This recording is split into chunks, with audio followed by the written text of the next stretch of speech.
वक्रतुंड महाकाय सूर्यकोटि समप्रभा निर्विघ्नं कुरु मे देव सर्वकार्येषु सर्वदा।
अब हम बात करेंगे विस्थापन अभिक्रिया पर, यानी डिस्प्लेसमेंट रिएक्शन पर। विस्थापन अभिक्रिया या डिस्प्लेसमेंट अभिक्रिया क्या होती है? देखिए, विस्थापन अभिक्रिया या डिस्प्लेसमेंट अभिक्रिया पर चर्चा करने से पहले हम आपको एक बार फिर से याद दिला दें कि हमारे चारों ओर जितने भी तत्व हैं, जितने भी पदार्थ हैं, जितने भी तत्व हैं, जितने भी वैज्ञानिकों ने तत्व खोजे हैं, जितने भी एलिमेंट हमने खोजे हैं, उनकी कुल संख्या है 118। धातु अधातु वाले पाठ में भी हम आपको बता चुके हैं, इससे पहले भी हम आपको बता चुके हैं। ठीक है, तो हमारे चारों ओर जितने भी तत्व मौजूद हैं उनकी कुल संख्या है 118। और ये जो 118 एलिमेंट हैं, 118 तत्व हैं, ये सभी जो तत्व हैं वो एक समान क्रियाशील नहीं है, रिएक्टिव नहीं है। इनकी क्रियाशीलता एक समान नहीं होती है। प्रत्येक तत्व की क्रियाशीलता अलग अलग होती है। कोई ज़्यादा रिएक्टिव होता है, कोई ज़्यादा क्रियाशील होता है, और कोई कम क्रियाशील होता है, कम रिएक्टिव होता है। क्लियर? ठीक है, तो रिएक्टिविटी में अंतर होता है, क्रियाशीलता में अंतर होता है। प्रकृति में पाए जाने वाले जितने भी तत्व हैं, जिनकी कुल संख्या अब तक ज्ञात जो है वो 118 है, इन सभी तत्वों की जो क्रियाशीलता है, रिएक्टिविटी है, वो अलग अलग होती है। किसी की कम होती है, किसी की ज़्यादा होती है। क्लियर? अब देखिए, वह अभिक्रिया जिसमें एक अधिक क्रियाशील तत्व अपने से कम क्रियाशील तत्व को उसके यौगिक यानी कंपाउंड में से अलग कर दे,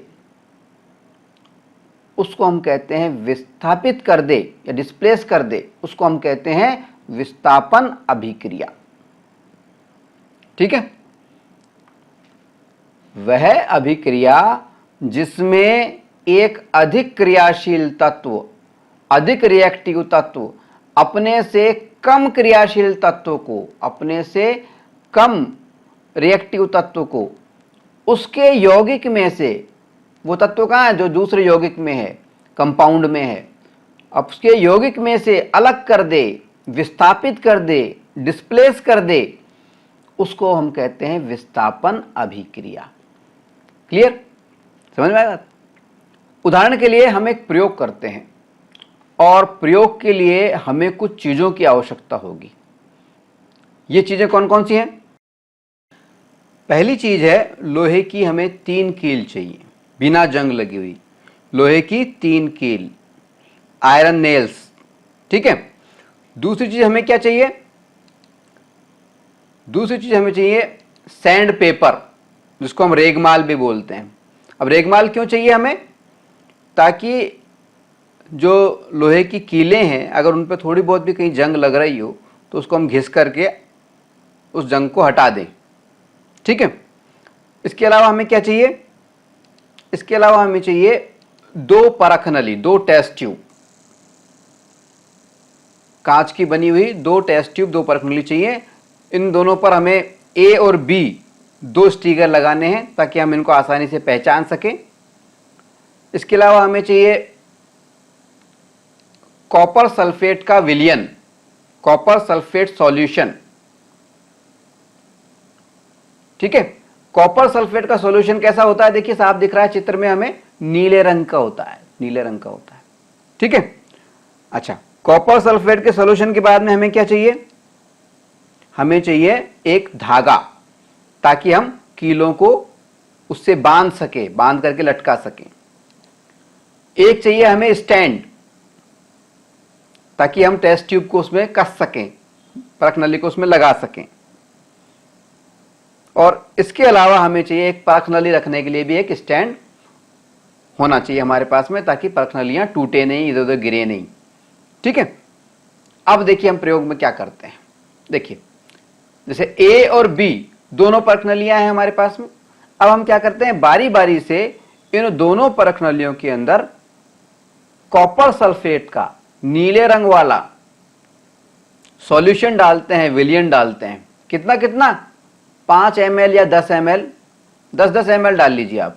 ठीक है, दोनों में डाल लेते हैं हम। ठीक है, ये हमने ए वाली परख नली में डाला 10 ml कॉपर सल्फेट का विलयन है, ये बी में भी हमने डाल दिया है। उसको हमने स्टैंड के अंदर ए वाली जो परख नली है, टेस्ट ट्यूब, उसको कस दिया है। बी को अलग रखा है हमने, साफ दिख रहा है हमें, कॉपर सल्फेट का विलयन डला हुआ है। ठीक है, अब हम क्या करते हैं, ये लोहे की जो कीलें हैं इनको जो सैंड पेपर है, रेगमाल है, उससे घिस लेते हैं और इसकी जंग को हटा देते हैं। उसके बाद में 2 कीलों को एक धागे से बांध करके, और ये हमने ए जो टेस्ट ट्यूब थी हमारी परख नली उसमें लटका दिया है, और लगभग 20 मिनट तक इसको हम लटके रहने देते हैं। और तीसरी कील को अलग रखते हैं ताकि हम कंपेयर कर पाएं। लगभग 20 मिनट के बाद में धागे से वो जो 2 कील बांध रखी थी उनको हम अलग कर लेते हैं, और जो पहली कील थी उसके साथ में हम इसको कंपेयर करते हैं। तो हम क्या देखते हैं, देखिए साफ नजर आ रहा है, हमें साफ नजर आ रहा है, ये जो कील थी ये बिल्कुल फ्रेश है, और ये जो कीलें हमने लटकाई थी कॉपर सल्फेट के विलयन में, उसके अंदर भूरे रंग का एक लेयर जम गई है, भूरे रंग की। और इसका जो रंग अगर हम गौर से देखें तो कॉपर का जैसा है, तांबे का जैसा है, तांबे की एक लेयर इसके ऊपर कीलों पे जम चुकी है।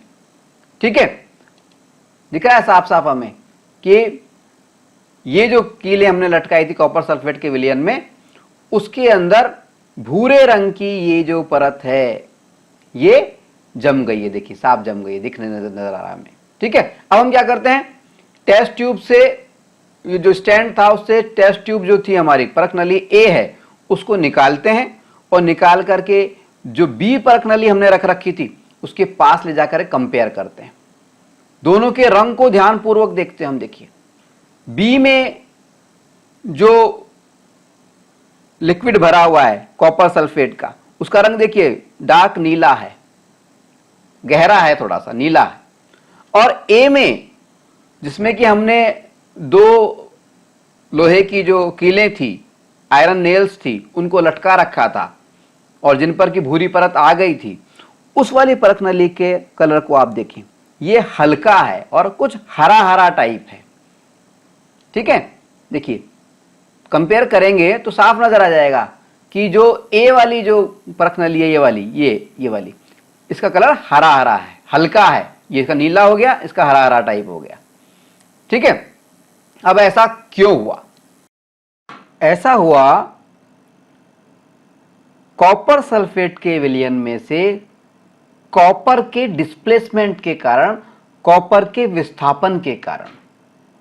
देखिए अगर हम गौर करें इस प्रयोग में तो तीन चीजें हमारे सामने थी। एक चीज थी लोहे की जो कील थी, लोहे को हम फेरस बोलते हैं, Fe। एक तो था Fe यानी फेरस यानी लोहे की कील। और दूसरी चीज थी हमारे पास में कॉपर सल्फेट का विलयन। क्या था? कॉपर सल्फेट का विलयन। कॉपर सल्फेट Cu तो लिखते हैं कॉपर और सल्फेट SO4, ये सल्फेट का फार्मूला है। तो CuSO4 कॉपर सल्फेट का विलयन, दो चीजें थी। अब कॉपर सल्फेट में भी देखिए क्या चीज मिली हुई है, एक तो कॉपर है और एक है सल्फेट, दो चीजें। यानी कॉपर सल्फेट क्या है? एक यौगिक है, कंपाउंड है। ठीक है, यानी हमारे पास में क्या चीजें थी? दो चीजें मेन थी। एक तो लोहा यानी कॉपर फेरस, और दूसरा था हमारे पास में कंपाउंड कॉपर सल्फेट। ठीक है, और कॉपर सल्फेट में कॉपर और सल्फेट जुड़े हुए थे। ठीक है, अब जब हमने बात की थी विस्थापन अभिक्रिया की, तब हमने आपको बताया था कि प्रकृति में जितने भी प्रकार के तत्व हैं उन सब की जो रिएक्टिविटी होती है, उनकी जो क्रियाशीलता होती है वो अलग अलग होती है। कोई ज़्यादा होता है क्रियाशील और कोई कम होता है। ठीक है, तो यहाँ पे हम आपको पहले तो ये बता दें कि लोहा जो होता है वो तांबे की अपेक्षा, कॉपर की अपेक्षा ज़्यादा क्रियाशील होता है। क्लियर? ठीक है, लोहा तांबा या कॉपर की अपेक्षा ज़्यादा क्रियाशील होता है, रिएक्टिव होता है। ठीक है, हमने आपको यह भी बताया था कि विस्थापन अभिक्रिया में क्या होता है कि एक अधिक क्रियाशील तत्व जो कि यहां पर लोहा है, वो अपने से कम क्रियाशील तत्व को यानी कॉपर को उसके यौगिक से, यानी यौगिक क्या है? कॉपर सल्फेट का विलयन, अलग कर देता है। वही यहां पर हो रहा है। यहां पे क्या हो रहा है? देखिए, हमने जब कॉपर सल्फेट के इस विलयन के अंदर ये लोहे की कीलें इसमें लटका दी धागे से, तो हुआ क्या? देखिए इधर इस चित्र में देखिए आप। अब हमारे पास में दो चीजें हैं, एक तो है ये लोहा यानी Fe, ठीक है, और ये है हमारे पास में नीले रंग का कॉपर सल्फेट का विलयन CuSO4। ठीक है, अब होता क्या है, जब हम लोहे की कील को कॉपर सल्फेट के विलयन में डुबोते हैं तो होता क्या है, क्योंकि लोहा कॉपर से ज्यादा रिएक्टिव तत्व है, इसलिए क्या होता है, इसलिए लोहा जो है, लोहे की जो कील है, ये जो कॉपर सल्फेट का विलयन होता है इसमें से कॉपर को अलग कर लेती है और अपने ऊपर खींच लेती है, मतलब अलग करके अपने पास में खींच लेती है। यानी यहां पर कॉपर जमा हो जाएगा, इस पे कॉपर। ठीक है, यानी कॉपर सल्फेट में से कॉपर निकल करके लोहे की कील पर आ गया। क्लियर? और लोहा यानी फेरस जो था वो निकल करके ये SO4 जो था, सल्फेट जो है, इसके साथ में जुड़ गया। यानी लोहे की जो कील थी उसके ऊपर तो कॉपर की परत आ गई और ये लोहा था वो सल्फेट के साथ में जुड़ करके क्या बन गया? Ferrous sulphate, FeSO4। आई समझ बात? कॉपर, इसका ये कॉपर कहां चला गया? लोहे की कील पर। और लोहा कहां आ गया? इस सल्फेट से जुड़ गया और ये फेरस सल्फेट बन गया। फेरस सल्फेट का रंग हरा होता है क्योंकि कॉपर इस कॉपर सल्फेट के विलयन से निकल करके और लोहे की कील पे चला जाता है। इससे क्या होता है? ये जो नीले रंग का, पहले जो नीले रंग का जो कॉपर सल्फेट का विलयन था उसमें से कॉपर निकल गया, तो वो जो विलयन बच जाता है, जो सॉल्यूशन बच जाता है, फेरस सल्फेट वाला जो सॉल्यूशन बनता है नया, वो अपने आप ही हल्का हो जाता है और हरे रंग का हो जाता है। किस रंग का हो जाता है? हरे रंग का। तो क्योंकि इसमें देखिए अधिक क्रियाशील तत्व लोहे ने, फेरस ने, कम क्रियाशील तत्व कॉपर को उसके यौगिक यानी कॉपर सल्फेट का विलयन में से अलग कर दिया है। इसलिए ऐसी जो अभिक्रियाएं होती हैं, रासायनिक केमिकल रिएक्शंस जो होती हैं, उनको हम कहते हैं, क्या कहते हैं? उनको हम कहते हैं विस्थापन अभिक्रिया, डिस्प्लेसमेंट रिएक्शन। क्लियर? चलिए आगे बढ़ते हैं। आगे बढ़ने से पहले हम ये जो अभिक्रिया हमने अभी देखी थी, इसका समीकरण भी लिख देते हैं। देखिए इसमें हुआ क्या था? लोहा या फेरस, इसने अभिक्रिया की किससे? कॉपर सल्फेट से, कॉपर सल्फेट के विलयन से। कॉपर सल्फेट का फार्मूला क्या होता है? CuSO4। इससे अभिक्रिया की और क्या बना लिया? Cu तो अलग हो गया, कॉपर अलग हो गया और लोहे के उस पर चला गया, कील के ऊपर। और दूसरा क्या बन गया? Plus ferrous sulphate SO4, FeSO4। यह है फेरस सल्फेट। आप हिंदी में लिख लें, फेरस सल्फेट। यह है कॉपर यानी तांबा, ये जो है कॉपर सल्फेट है, ये कॉपर सल्फेट।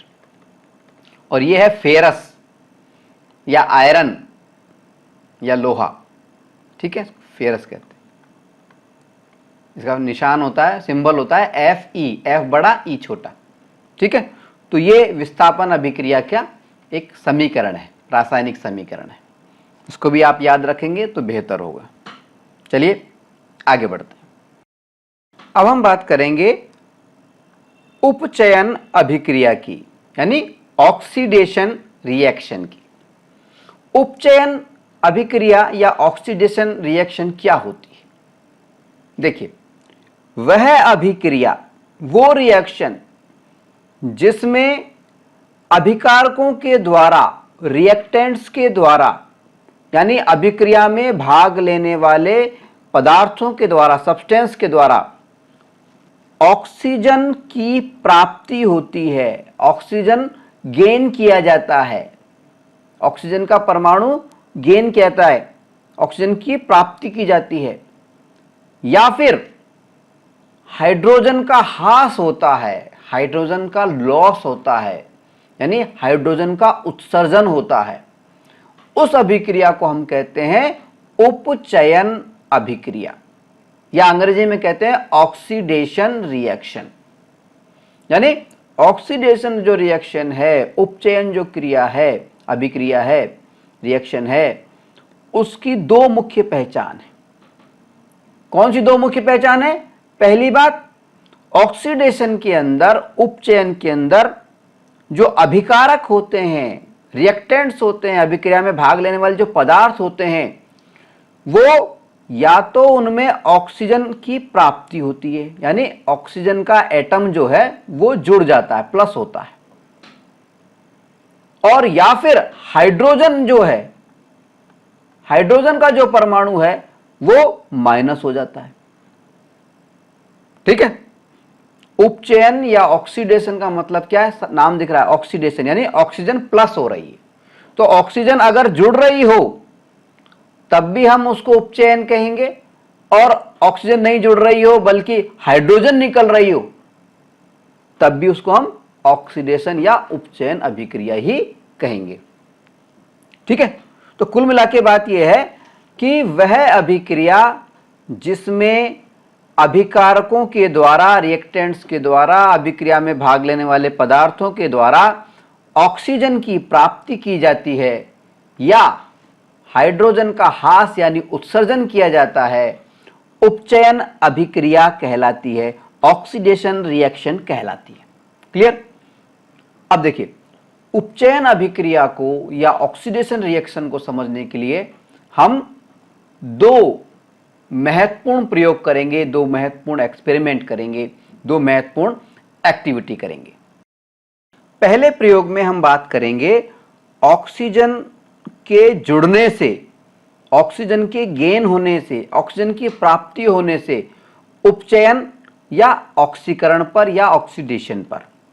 हमने आपको बताया था कि ऑक्सीडेशन या उपचयन का मतलब होता है कि या तो ऑक्सीजन जुड़ रही है, गेन हो रही है, या हाइड्रोजन का लॉस हो रहा है, हाइड्रोजन का ह्रास हो रहा है, हाइड्रोजन निकल रही है।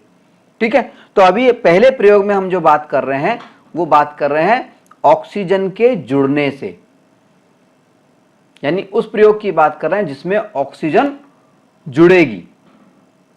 ठीक है, अच्छा, ऑक्सीजन के जुड़ने से उपचयन या ऑक्सीकरण या ऑक्सीडेशन का जो अभिक्रिया है उसको समझने के लिए हम जो प्रयोग या एक्सपेरिमेंट कर रहे हैं, हम जो एक्टिविटी करने जा रहे हैं, हम जो गतिविधि करने जा रहे हैं, उसके लिए हम क्या करेंगे? उसके लिए हमें कुछ चीज़ों की आवश्यकता होगी। जैसे एक तो लेनी पड़ेगी हमें चाइना डिश,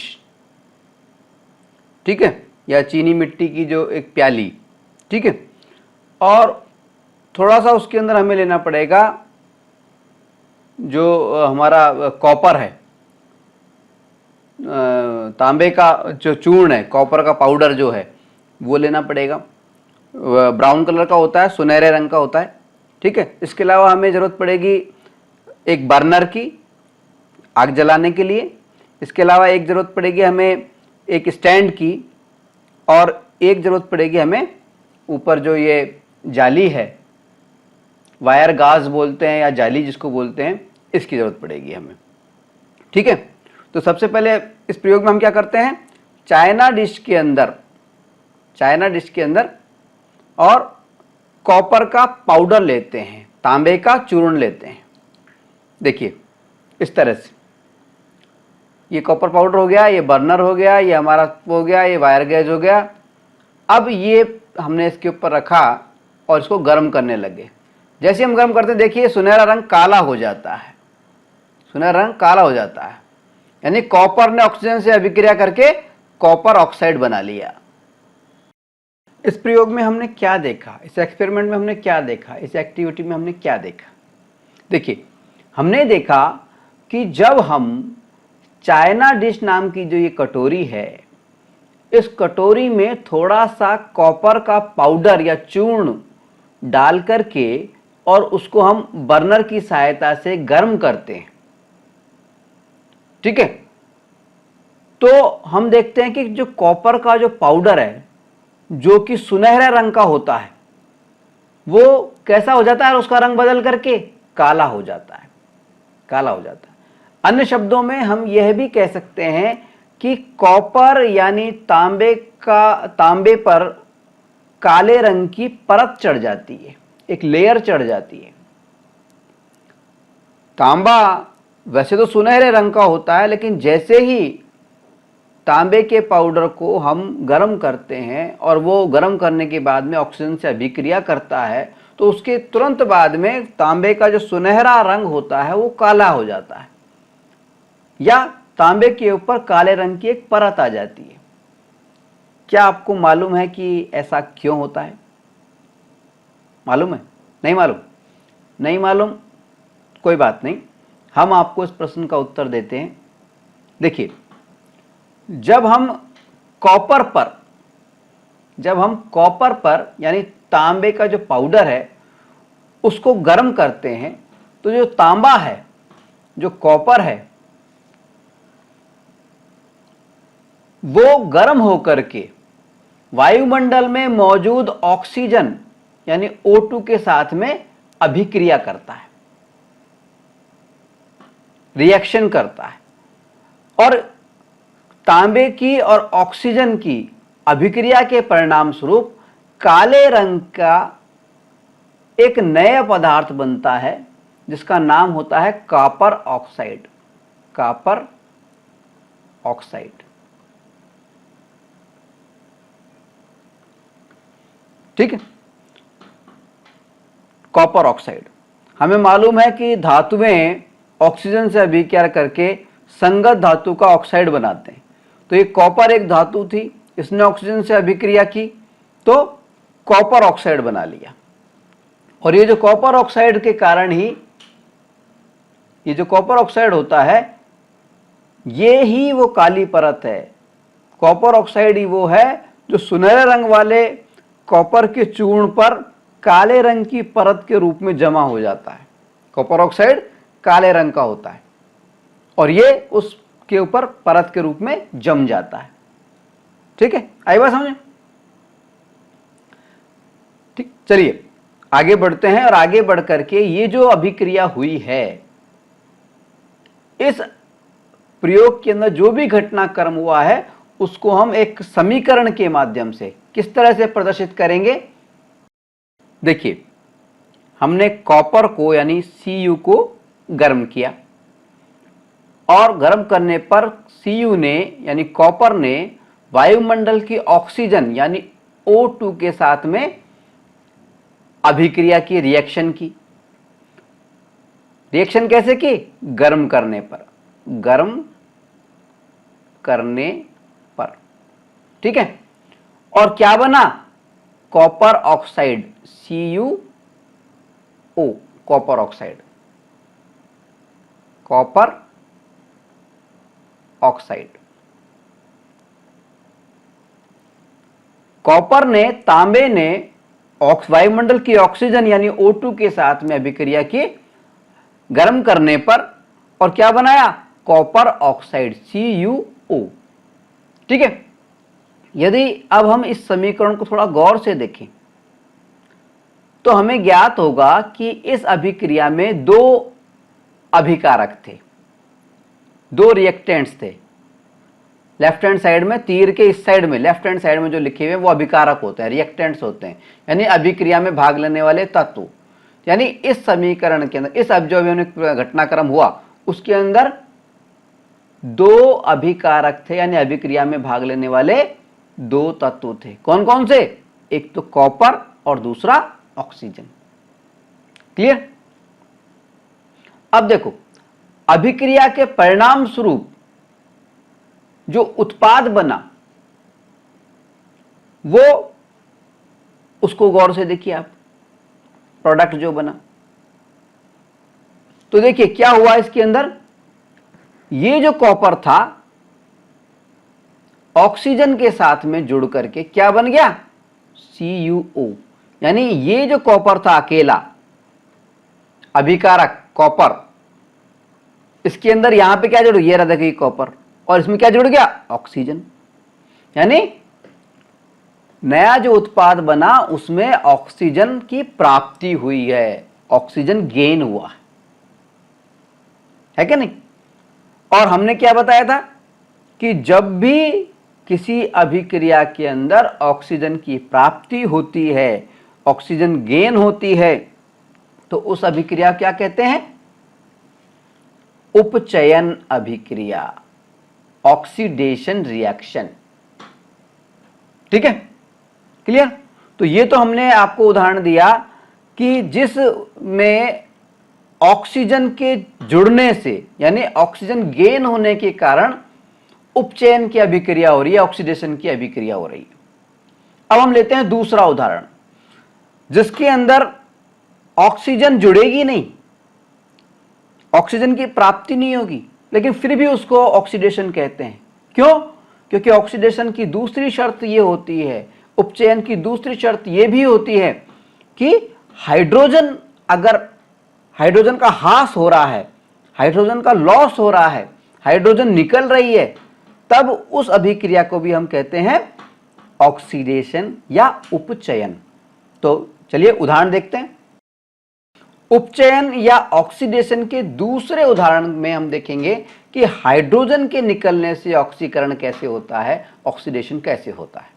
देखिए हम क्या करते हैं इस उदाहरण में, मीथेन लेते हैं। मीथेन को मीथेन भी बोलते हैं, मैथेन भी बोलते हैं। इसका जो फार्मूला होता है वो होता है CH4। क्या होता है? CH4। ये होता है मीथेन का फार्मूला। ठीक है। अब जब हम मीथेन को यानी CH4 को तकरीबन 600 डिग्री सेंटीग्रेड गर्म करते हैं, कितना? लगभग 600 डिग्री सेंटीग्रेड तक हम गर्म करते हैं, तो हम देखते हैं कि मीथेन जो है ये, इसमें कार्बन अलग हो जाता है, मीथेन में से कार्बन अलग हो जाता है और हाइड्रोजन गैस निकलती है। ये हाइड्रोजन गैस ये निकलती है। ठीक है। अब क्योंकि इस अभिक्रिया में मीथेन को गर्म करने पर हाइड्रोजन गैस निकल रही है, इसलिए इस अभिक्रिया को भी हम क्या बोलेंगे? ऑक्सीकरण, ऑक्सीडेशन या उपचयन। उपचयन, क्योंकि उपचयन की दो शर्तें हैं, या तो ऑक्सीजन गेन हो और या फिर हाइड्रोजन का लॉस हो यानी हाइड्रोजन निकले। अब इस अभिक्रिया में ये जो हमने अभी अभिक्रिया की उदाहरण एग्जांपल लिया, इसके अंदर मेथेन को 600 डिग्री सेंटीग्रेड गर्म करने पर हाइड्रोजन गैस उत्सर्जित हो रही है, निकल रही है, हाइड्रोजन का ह्रास हो रहा है, हाइड्रोजन का लॉस हो रहा है। इसका मतलब ये अभिक्रिया भी एक उपचयन अभिक्रिया है। तो उपचयन या ऑक्सीडेशन अभिक्रिया समझ गए आप? ऑक्सीडेशन की या उपचयन की प्राथमिक जो शर्त होती है वो ये होती है, या तो ऑक्सीजन की प्राप्ति होनी चाहिए, प्लस होना चाहिए, गेन होना चाहिए, या फिर हाइड्रोजन निकलनी चाहिए, माइनस होना चाहिए, उत्सर्जित होनी चाहिए। ठीक है, उसको हम कहते हैं ऑक्सीडेशन। क्लियर? चलिए आगे बढ़ते हैं। उपचयन यानी ऑक्सीडेशन के बाद में अब हम बात करेंगे अपचयन पर, अपचयन अभिक्रिया पर, यानी रिडक्शन रिएक्शन पर। Reduction reaction.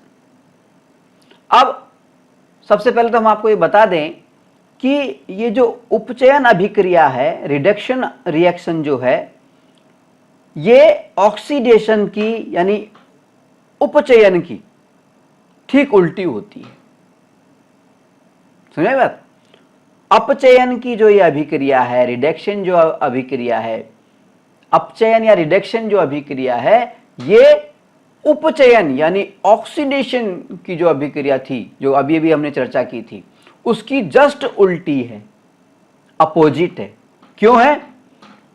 क्योंकि उसमें हमने आपको क्या बताया था? उपचयन के अंदर, उपचयन में हमने आपको बताया था कि यदि किसी अभिक्रिया में ऑक्सीजन की प्राप्ति हो रही है, प्लस हो रहा है, गेन हो रहा है, या फिर हाइड्रोजन का ह्रास हो रहा है, माइनस हो रहा है, उत्सर्जन हो रहा है, तो उस अभिक्रिया को हम कहते हैं उपचयन या ऑक्सीडेशन।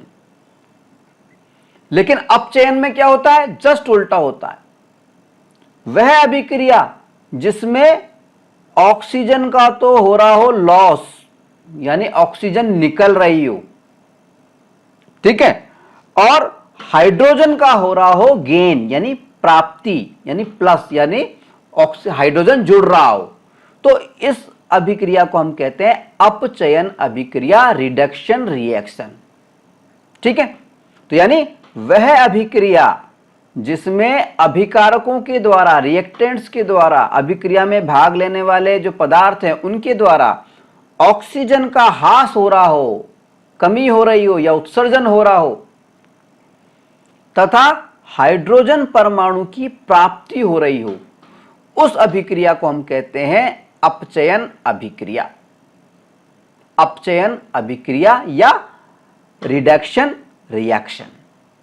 अपचयन यानी रिडक्शन और अभिक्रिया को रिएक्शन तो हम बोलते ही हैं। तो रिडक्शन, ऑक्सीडेशन और रिडक्शन में यह अंतर है, ठीक है, दोनों अपोजिट है, ठीक है, क्लियर। अब देखिए, ये जो अपचयन अभिक्रिया है, रिडक्शन अभिक्रिया है, इसको समझने के लिए भी हम दो उदाहरण लेते हैं। पहले हम लेते हैं पहला उदाहरण। देखिए, यदि हम कॉपर ऑक्साइड यानी CuO, कॉपर ऑक्साइड, वह हाइड्रोजन H2 की अभिक्रिया कराएं, दोनों की अभिक्रिया कराएं, किस किस की? कॉपर ऑक्साइड और हाइड्रोजन की। अभिकारक क्या क्या है अभिक्रिया में भाग लेने वाले पदार्थ? कॉपर ऑक्साइड और हाइड्रोजन, CuO और H2। तो हम देखेंगे कि कॉपर ऑक्साइड से ये जो कॉपर ऑक्साइड है, इससे जो है ऑक्सीजन का जो परमाणु है, ये वाला, ये अलग हो जाता है। देखिए, यहां पे केवल कॉपर रह गया, ये कॉपर ऑक्साइड था और इससे ये ऑक्सीजन का परमाणु अलग हो गया, यानी निकल गया। ऑक्सीजन का क्या हो रहा है? ह्रास हो रहा है, दिख रहा है, ठीक है। यदि हम कॉपर ऑक्साइड व हाइड्रोजन की अभिक्रिया कराएं तो हम देखेंगे कि कॉपर ऑक्साइड से ऑक्सीजन का परमाणु अलग हो जाता है और ये जो दूसरा हाइड्रोजन का परमाणु होता है, इसके साथ में मिलकर के पानी बना लेता है, H2O बना लेता है, ठीक है। और यदि इस अभिक्रिया को हम गौर से देखें, यदि हम इस अभिक्रिया को गौर से देखें तो ये देखिए, कॉपर ऑक्साइड था, यहां पर कॉपर में ऑक्सीजन का परमाणु जुड़ा हुआ था, तो इसने क्या हुआ, इसमें अंदर ऑक्सीजन का ये जो परमाणु था जुड़ करके अलग हट गया, इससे निकल गया और H2 के साथ में जुड़ करके और क्या बना लिया? पानी बना लिया, और कॉपर का परमाणु अकेला रह गया, ठीक है।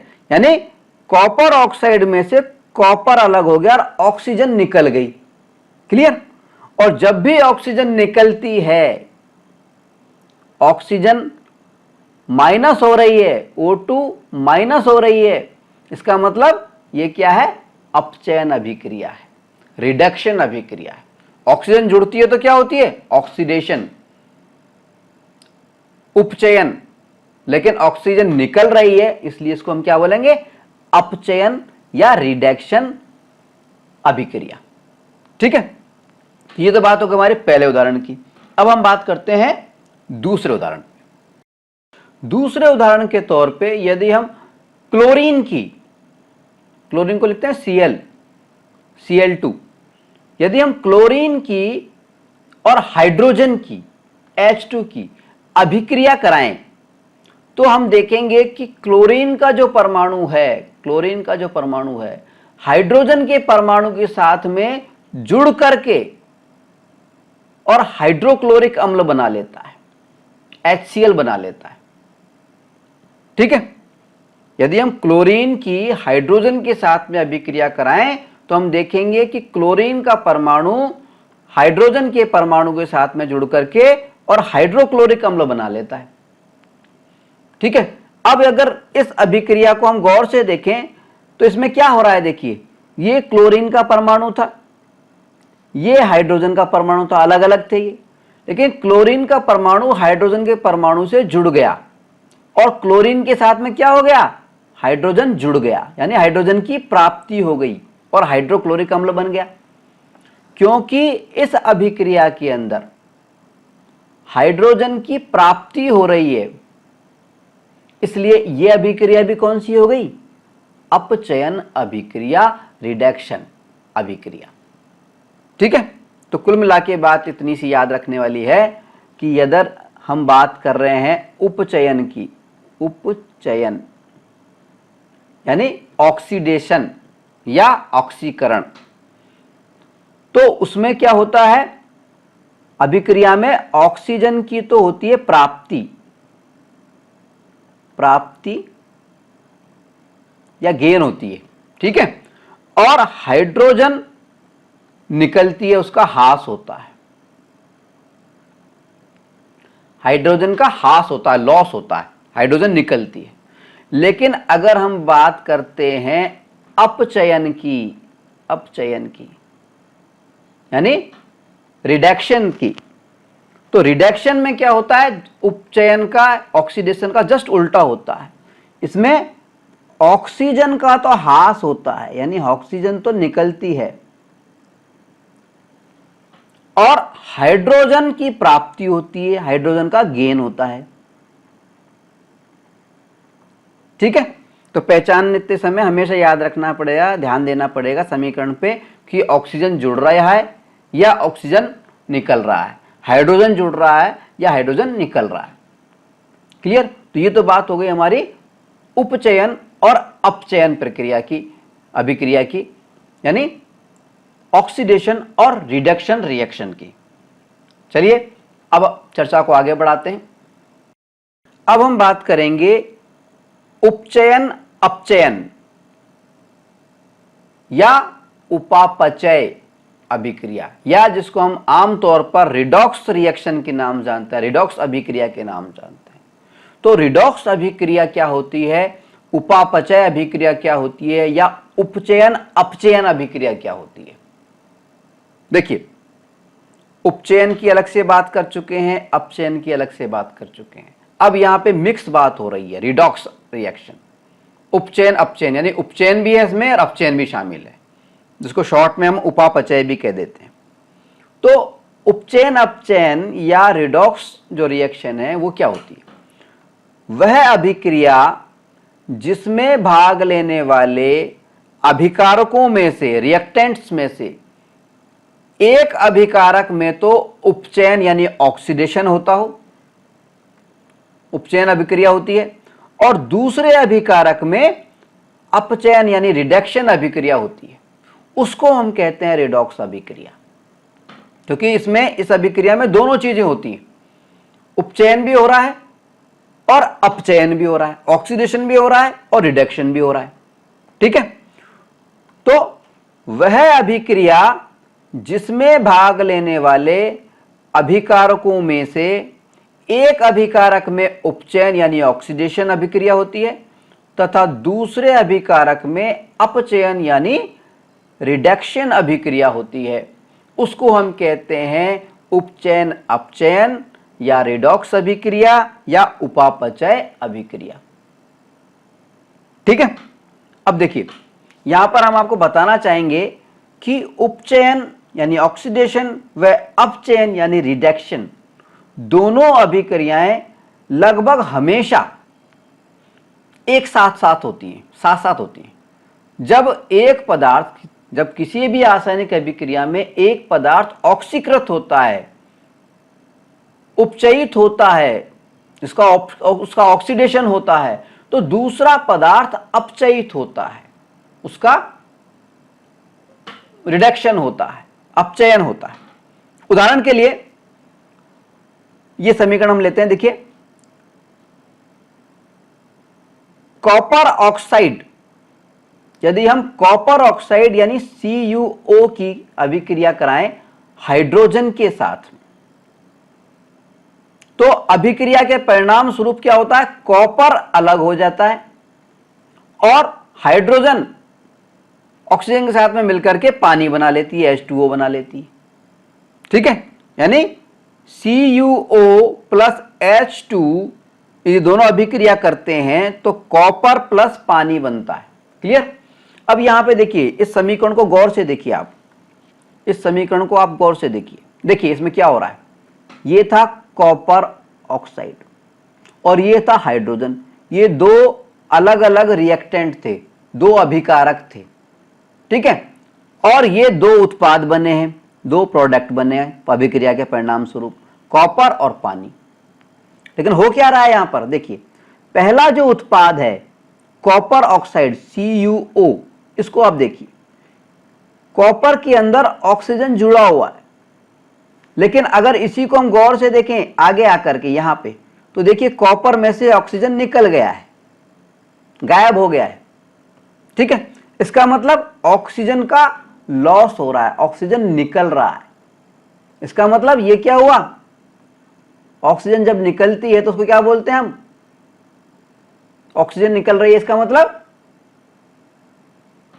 ऑक्सीजन निकल रही है, इसका मतलब क्या होता है, ऑक्सीजन निकल रही है इसका मतलब है ये अपचयन है, रिडक्शन है। समझ में आई बात, अपचयन। क्यों, क्योंकि ऑक्सीजन जो है O2 जो है वो क्या हो रही है, निकल रही है, यानी माइनस हो रही है, उसका ह्रास हो रहा है, ठीक है, क्लियर। अब दूसरे अभिकारक को देखते हैं। देखिए हाइड्रोजन था यहां पे, और हाइड्रोजन क्या हुआ, इस ऑक्सीजन के साथ में जो निकली थी उससे जुड़ करके क्या बना लिया, पानी बना लिया।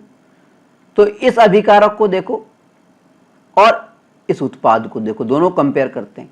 यहां पे हाइड्रोजन अकेला था, ठीक है, और यहां पे हाइड्रोजन के साथ में ऑक्सीजन जुड़ गया, तो यहां पे क्या हो रहा है, ऑक्सीजन जुड़ रहा है, O+ हो रहा है, ऑक्सीजन की प्राप्ति हो रही है, ठीक है। इसका मतलब यहां पे क्या हो रहा है, ऑक्सीजन की प्राप्ति हो रही है, इसका मतलब उपचयन, ऑक्सीडेशन, उपचयन, ऑक्सीडेशन, ठीक है। यानी इस जो रासायनिक अभिक्रिया को जिसका हमने समीकरण दिखा रखा है, इस रासायनिक अभिक्रिया के अंदर एक तरफ तो अपचयन हो रहा है एक अभिकारक का, तो और दूसरे अभिकारक का उपचयन हो रहा है। ऐसी अभिक्रियाओं को हम बोलते हैं उपचयन अपचयन, या रिडॉक्स अभिक्रिया, या उपापचय अभिक्रिया, ठीक है, क्लियर। चलिए आगे बढ़ते हैं।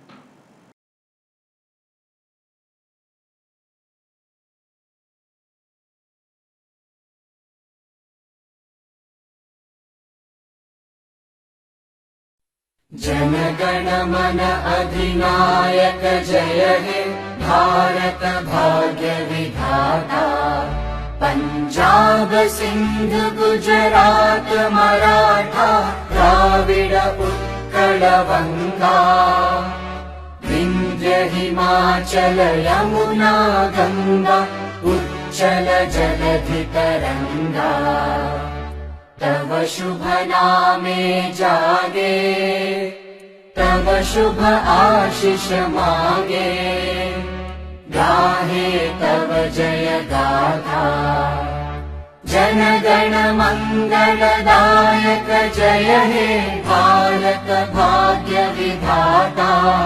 जय हे जय हे जय हे जय जय जय जय हे।